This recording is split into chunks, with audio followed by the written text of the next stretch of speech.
Hey everyone, today we're going to talk about something called a type 1 and a type 2 error and how it can be related to what we do when we are doing a hypothesis test or a significance test.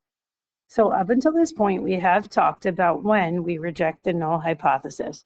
You guys should know, or you should remember, that when P is low, we reject HL, specifically when P is less than the alpha level. So I'm going to put that on the side. We reject HL when P, the P value, I should say, is less than the given alpha level, and often that alpha level is 0.05 when P is low. Okay, so remember that. So the problem is sometimes what happens naturally when we are doing testing, whether there be things that happen naturally in our sample selection or just things that can go wrong, there can be errors that are present that we can commit when we are doing our hypothesis testing. And these two errors are called a type 1 error and a type 2 error. So they don't have creative names, but that's what they are. So let's start with the type 1 error. The type 1 error is when you reject the null hypothesis when the null is really true. Reject the null when the null is really true. Reject the null when the null is really true. Okay. So this is the one that I memorize. And then I always think of the other one, the type 2 error is just the other one. But this one I can remember. Reject the null when the null is really true. So here is an example. Let's say the null hypothesis is that someone is innocent until they are proven guilty. Okay. Now, if I am in court and I reject the null when the null is really true, I reject the null and I conclude that the person is guilty, which is the alternative hypothesis. But what was really true was that they were innocent. So, in the context of that situation, I send someone who is actually really innocent to jail when I conclude that they're guilty when they were really innocent. And there are real life, real big problems and implications that occur as a result of this error. So if you're sending someone who is innocent to jail, which has happened and has been studied in specials on TV, for example, people who are innocent can lose years and years of their lives being wrongfully put into prison when they don't belong there. So this is a pretty serious consequence in this setting, in that real life setting. So that is the type 1 error. It's an error, it's a big error. Okay, now the type 2 error is the opposite scenario, and that is when you fail to reject the null when you should have. So you fail to reject the null when the alternative is true. Okay, fail to reject the null when the alternative is true. So let's go back to innocent until proven guilty. If you fail to reject the null, you're basically sticking with the null and you're concluding that the null hypothesis is true. But what is really true? What's really true is the alternative hypothesis, okay? So I should have rejected the null and concluded in favor of the HA, but I don't. So example, someone is actually really guilty. I fail to prove they're guilty. I either conclude they're innocent or I say I don't have enough evidence to prove they're guilty. So I conclude in favor of HO when HA is really true. Now, the real life implication of this is also pretty bad because if someone is guilty and you conclude they're innocent, you're going to let someone who is guilty go free on the street. And that's a problem because now they're running free on the street and maybe they're likely to commit more crimes. And that could be pretty bad as well. So sometimes on the AP, they'll ask you to explain a type 1 or a type 2 error in context. And sometimes they will ask you to justify if which error is more serious and why. And you just kind of have to use common sense to think about what could be a real life consequence that stems from that situation. So if we look at this chart down below, you see we have a chart that we're going to either label error or a correct decision, okay? So let's say I reject null when the null is really true. We just went over that one. We said that one is the type 1 error. So top left, type 1 error is reject the null when the null is really true. All right. Now, reject null when the alternative is true. Reject the null when the alternative is true. That's actually the correct decision. I should have done that, okay? Reject null when the alternative is true. Yes, I made the right decision. Okay, fail to reject the null when the null is true. Fail to reject the null when the null is true. That means you're kind of sticking with the null hypothesis when it's true. That's also a correct decision. And then bottom right, fail to reject the null when the alternative is true.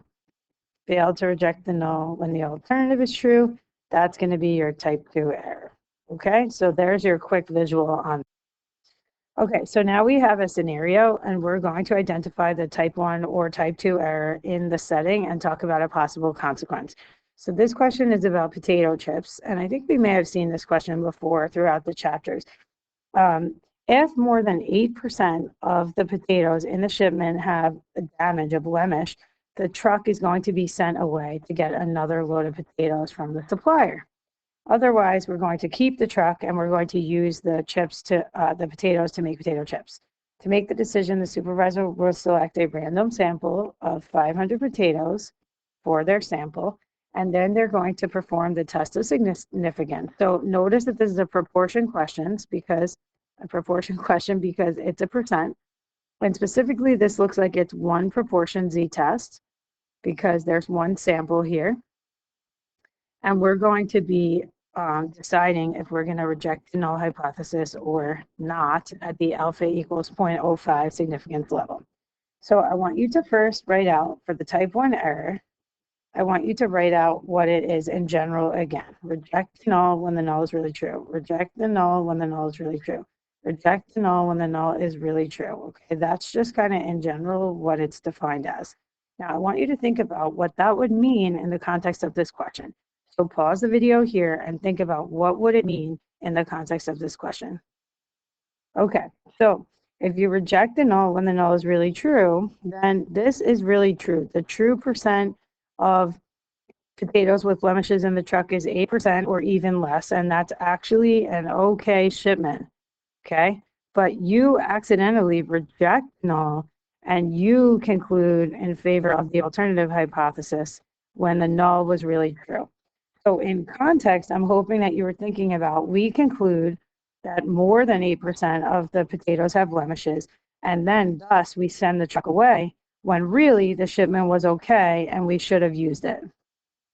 Now, what could be a real life consequence of this? So I want you to think about, like, what could be the problem, the consequence in real life for the farmer, for the chip producer, for everyone involved. So this is where you could get a little bit creative with your real life ideas. As long as it's something that makes sense logically, it's probably going to be acceptable. So for me, I'm going to say we're going to waste good food. We're going to waste good potatoes because those were good potatoes.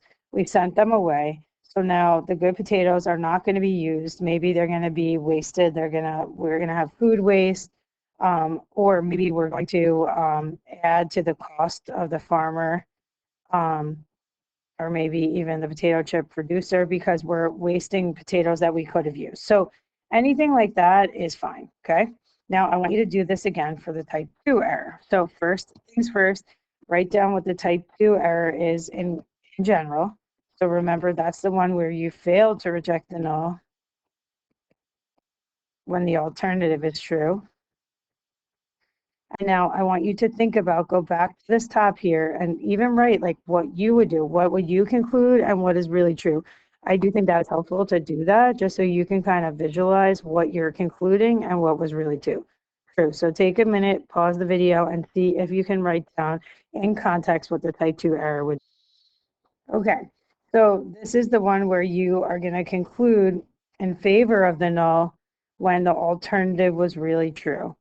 So you're going to stick with the null and you're going to say, okay, the true percent is 8% or less that are blemished, but the truth is that really more than 8% are blemished. So if you conclude that the null is true, you're going to stick with the truck shipment and you're going to use those potatoes for chips and you're going to make those chips. But what was really true was that more than 8% were blemished. So what's going to happen is you're going to end up using the truck full of potatoes, but it's going to be full of damaged potatoes, okay? So think about a real life consequence for this. And again, there could be more than one, but maybe one would be we're going to make chips that are with damaged potatoes. And maybe those chips are going to be like physically damaged. Maybe customers are going to complain. And then maybe you'll ultimately lose money again from the customer standpoint because now customers are complaining about your product. Whereas maybe before with the other one, maybe we lose money by sending back a shipment and ordering a new shipment, but maybe it costs the farmer because the farmer is using 2 shipments of potatoes. So as you can see here on the right-hand side, this one says which is more serious, the type 1 or the type 2 error. And it really does depend on the study. So I do want to mention if we're talking about a drug being pushed out to the public, that is like a medical drug, for example, if you send out a drug that is not helpful, this could really have disastrous consequences for people who are hoping that it will save their lives. So it really does depend on the study and its context. Okay, so I do want to mention that the probability of doing a type 1 error on your worksheet, it's actually equal to the alpha level. So the most common alpha level is 0.05. So let's talk about this. Type 1 error, again, visually is you reject the null when the null is really true. Reject the null when the null is really true. So think about this last example. If 8% of the blemishes of potatoes were blemished, then the null would be true, would be centered at 0.08 for the true proportion of potatoes that were blemished. So the probability of rejecting the null is the p-value is when the p-value is less than 0.05. So 0.05 is going to be the probability of rejecting the null, right? Because this is the region when we reject the null. So the probability of rejecting the null when the null is true is 0.05, which is the alpha level, okay? So that is the type 1 error.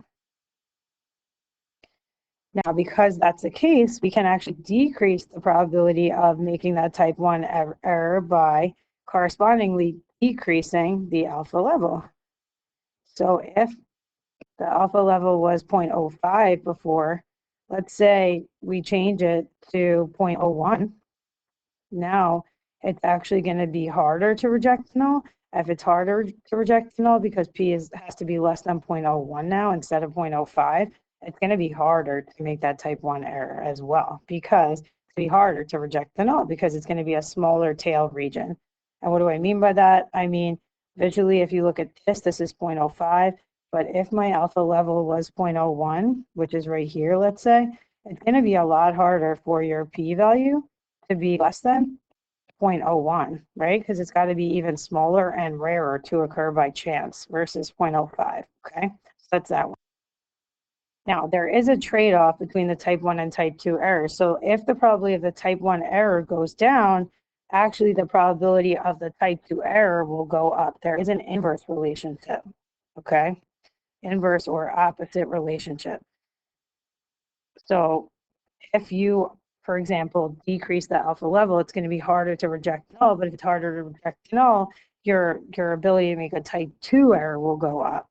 So as the type 1 error goes down, the probability of the type 1 error goes down, the probability of the type 2 error increases or goes up, and that's called an inverse relationship. So in words, this means that if we make it more difficult to reject the null by decreasing the alpha level, let's say to 0.01 from 0.05, we increase the probability that we fail to reject the null when the alternative is true, which is that type 2 error. All right. Now, there's a bunch more practice included here. You can do these on your own, and I would like you to. But let's specifically jump past some of these free response and let's go toward the multiple choice. Here is an example of an AP multiple choice. So I'm going to star this one. I want you to read this over and see if you can get it right, and then we'll go over it. Pause the video now. Okay, so for me, it is helpful to first write the definition of the type 2 error in general on the side, which is what I did. It says type 2 error So I said fail to reject the null when the HA is true. Now what I do is I write down what I conclude, and then I write down next to the hypothesis what is really true. Okay? So if you fail to reject the null, you're going to stick with the null, aka fail to reject it or retain it, some people say. But what's really true is the HA. In the case of this situation, the person really has arthritis, but we conclude that they do not have arthritis. They really have arthritis, but we conclude that they do not have arthritis. So look at the choices and see which one it is. I'm hoping that you answer choice B, failing to diagnose arthritis in a patient who really has arthritis. And again, this could be bad because the person has arthritis, we overlook it, whether it be as a doctor or whomever, and thus they're not going to get the treatment that they need for their arthritis. So it seems like most of the AP questions, I feel like a lot of them ask about the type 2 error. If I had to predict, they ask more about the type 2 error than the type 1 error. And I want you to keep that in mind because now you're going to go to my next video, which is going to be about power of the test against the alternative.